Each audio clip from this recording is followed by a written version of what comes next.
Bienvenidos a este canal. Libro de Números. Contexto histórico del Libro de Números. El libro de Génesis es llamado Los Comienzos, pues explica el origen de todas las cosas, especialmente en lo que se refiere a Israel.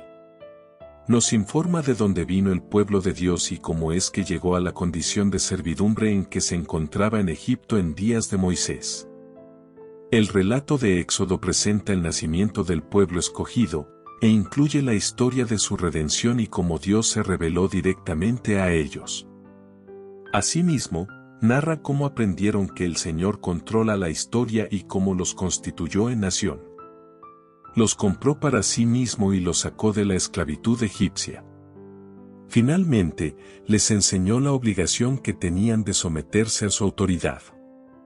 El libro de Levítico no presenta ningún avance histórico.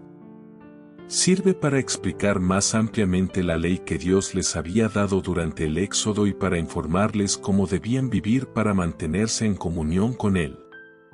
En fin, su mensaje central es que para poder gozar de una relación íntima con el único Dios santo, también debían ser santos. Números continúa la historia de Israel donde Éxodo la dejó. Todavía estaban en Sinaí, donde Dios acababa de revelárseles. Iban a ser su pueblo y Él sería su Dios, y habitaría en medio de ellos. La ley se les había dado como norma de conducta. Ya habían sido redimidos por sangre, aunque seguirían viviendo en medio de un mundo pagano.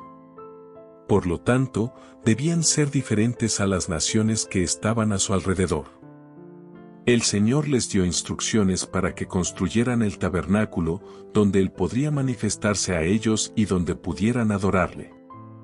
Al finalizar esta época de preparación, estuvieron listos para ser guiados a la tierra que el Señor había prometido a sus antepasados. Sin embargo, debido a la falta de sometimiento que mostraron a la palabra de Dios, la posesión de ella fue retrasada 40 años, mientras daban vueltas en el desierto esperando a que muriera esa generación rebelde. Números narra la historia del fracaso y retraso trágico resultante. Cuando concluye el libro, el pueblo se encuentra en la orilla del río Jordán 4 décadas más tarde, alistándose nuevamente para entrar en la tierra prometida. Libro de Números. Es el cuarto libro del Pentateuco, llamado por los judíos en el desierto, por la primera palabra importante del libro. El título hebreo es mucho más significativo que el español, porque el libro recoge el relato de la travesía por el desierto luego de la llegada al Sinaí y registra el viaje en el estilo de los beduinos que Israel realizara en su deambular por 40 años.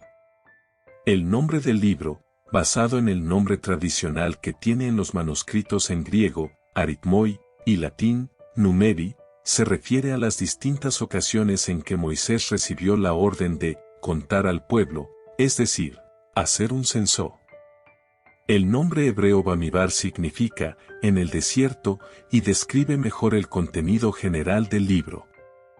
El libro es una mezcla de relatos dramáticos, instrucciones en cuanto al orden de los campamentos, calendarios litúrgicos, listas de rutas de viajes, y leyes sobre temas tan diversos como los votos, el contacto con cadáveres, y el castigo por recoger leña en sábado. Es difícil precisar un esquema que explique todos los detalles del libro, y las sugerencias son tan numerosas como los libros sobre el tema. En términos generales, hay dos secciones principales que se inician por los censos en los capítulos 1 y 26.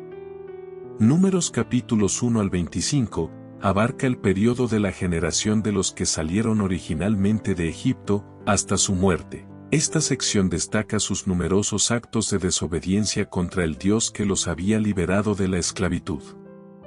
El capítulo 26 del libro de Números cuenta la segunda generación, de los que no habían estado en Egipto, y los capítulos siguientes los presentan por contraste como un pueblo de obediencia total. De esta manera, el nombre de Números apunta a un importante tema teológico en el libro.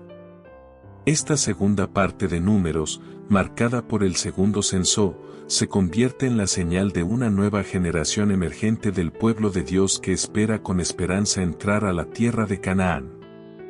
Tras el censo de Números 26, la segunda parte está delimitada por una inclusión en los capítulos 27 y 36. Estos dos capítulos relatan una disputa legal que involucra a las hijas de un hombre llamado Zelofead y la cuestión de heredar tierra una vez que llegan a Canaán. La cuestión legal que implica la herencia de tierra de una generación a la siguiente se resuelve en ambos casos y la exitosa resolución establece el tono positivo y esperanzador de toda la segunda parte de Números. En contraste con la muerte de toda la generación de israelitas en una serie de rebeliones y juicios en la primera parte de Números, la segunda parte no recoge la muerte de ningún israelita en su primera intervención militar con el pueblo madianita. La crisis potencial no se convierte en rebeliones, sino que se negocian y se resuelven con éxito. Se proporcionan numerosas leyes que miran a la futura residencia en la tierra prometida. La segunda mitad de Números es, por tanto, uniformemente esperanzadora y su tono es positiva. Organización del libro. La estructura básica del libro se presenta geográfica y temáticamente, ya que los dos aspectos están relacionados. Se divide en tres partes principales. Primero, se presenta el viaje de Egipto hacia Sinaí y cómo Dios estaba preparando al pueblo para entrar en la tierra que Él les había concedido. Este tema sigue hasta que empezaron a dudar de las promesas de Dios y se rehusaron a obedecerlo. La segunda sección describe los 40 años de retraso, al tiempo que daban vueltas por el desierto. Asimismo, se presentan las consecuencias de la rebelión de Israel, a la par que la fidelidad y la obra de Dios se hacían manifiestas en medio de ellos. Al terminar el texto, se relata cómo Dios ordenó la movilización de la gente nuevamente, la restauración del pueblo y los pasos previos que tuvieron que dar para poder tomar posesión de la nueva tierra. El paralelismo entre la primera y la última sección del libro es evidente, si comparamos el primer censo con el que se hizo al final. El aspecto triste de la crónica es que tuvieron que repetir una vez más todos los preparativos iniciales. Lo que podría haber sido un viaje corto se convirtió en una experiencia larga y trágica por causa de su incredulidad y desobediencia. No obstante, Dios permaneció fiel, los llevó a donde había prometido, los protegió y proveyó todo lo que necesitaban durante los 40 años en el desierto. Al final del libro, por la gracia de Dios, estaban a la entrada de la tierra que fluía leche y miel, listos para tomarla en cuanto Dios diera la señal. Propósito y tema. Números gira alrededor de la disciplina que Dios aplicó al pueblo en el desierto. Cuando concluye, no han terminado su peregrinaje y prácticamente no han adelantado nada en el camino. Se han convertido en un pueblo más triste, aunque más sabio. El evento central es la rebelión en Cades Barnea. Nos enseña cómo Dios realiza su obra, abriéndonos varias puertas e invitándonos a entrar a la comunión con Él, pero por lo regular respondemos que la oferta es demasiado cara. Es así como perdemos la ocasión de acercarnos a Él. En el caso de Israel, la hora de oportunidad llegó y la rechazaron, pero Dios hablaba en serio. Este libro fue escrito para revelar las consecuencias severas que traen al pueblo redimido de Dios la falta de fe y el desacato. El fracaso es el asunto central de este documento, y sus resultados se presentan desde dos perspectivas, una negativa y otra positiva. Por ser el pueblo del pacto divino, debían haber confiado y seguido únicamente al Señor. Su incapacidad para hacerlo trajo resultados nefastos. Su comunión con Dios fue interrumpida y su entrada en la tierra prometida se retrasó 40 años. Toda la gente de esa generación, a excepción de Josué y Caleb, murieron en el árido desierto, lo que demuestra lo que pueden acarrear la duda y la inconformidad al plan de Dios. El autor de Hebreos, reconociendo la importancia de ese mensaje para los creyentes del Nuevo Testamento, expresó una advertencia basado en esa situación. Se debe observar, sin embargo, que el libro eleva también un mensaje positivo. Al ilegar al final, cuando Israel estaba para entrar en la tierra, se les da la seguridad de que sus actitudes negativas no les habían eliminado para siempre del cuidado divino.